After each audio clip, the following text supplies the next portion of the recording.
from my time, my major was entertainment industry management, University of North Alabama. And one of the things that I really loved about that world is that there's competition, but it's not cutthroat in the sense that people will help you figure it out. And I know there's been a lot of people who've been good to you and kind of brought you behind the curtain and let you see how the machine works. I'm thinking about people like Tammy King. Yeah. No, Miss Tammy's been a wonderful help. She brought me in to just to see some people who don't know. Miss Tammy is the fiddle player for a band called the Steel Drivers. They're a bluegrass band. Chris Stapleton's kind of first big, success was with them, and so a lot of their early records are with him. And then today they've got their own lineup and a lot of great musicians there, great writers. But she's brought me behind the scenes just to see some of the shows and stuff. She's let me come backstage and hang out with the band a time or two, and it's been fun. And then I've told you multiple times, I won't shut up about it, the best weekend of my life was at the Front Indiana Beach Songwriters Festival last year. Best weekend.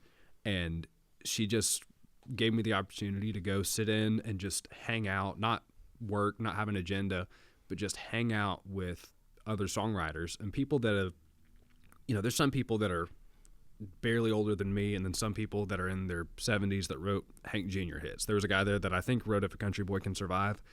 And so there's, incredible writers there.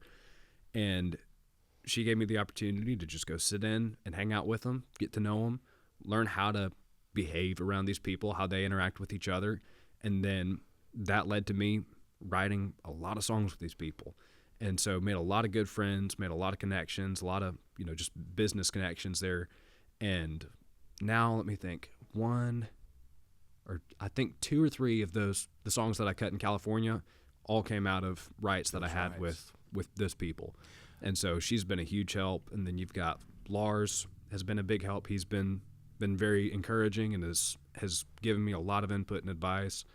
Devin Dawson, a lot of people have given me. Local Brad, a friend of mine, Brad and Vicky Sykes, son-in-law Devin Dawson, is just one of the great writers, great artists, but he's one of the great writers in Nashville. And just to get FaceTime with somebody like that, to sit down and have coffee and pick his brain, that's extremely was rare in my day. Those guys kind of hit off by themselves, and you didn't get in their orbit.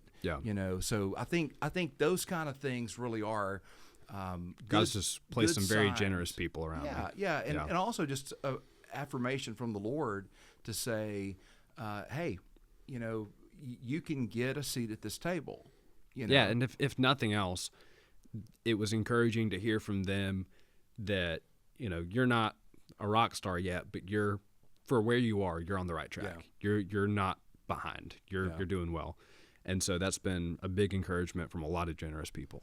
Well, what does the next stage look like? And like I know probably there's people watching this that they know somebody, they've got a friend who is a tour manager for this guy or whatever, and those kind of things help. Introductions, friends introduce friends to friends, and those kind of things always help when people can just get you connected and in the right rooms. Nashville is built off of friends of friends of friends. Right. Everything happens that way.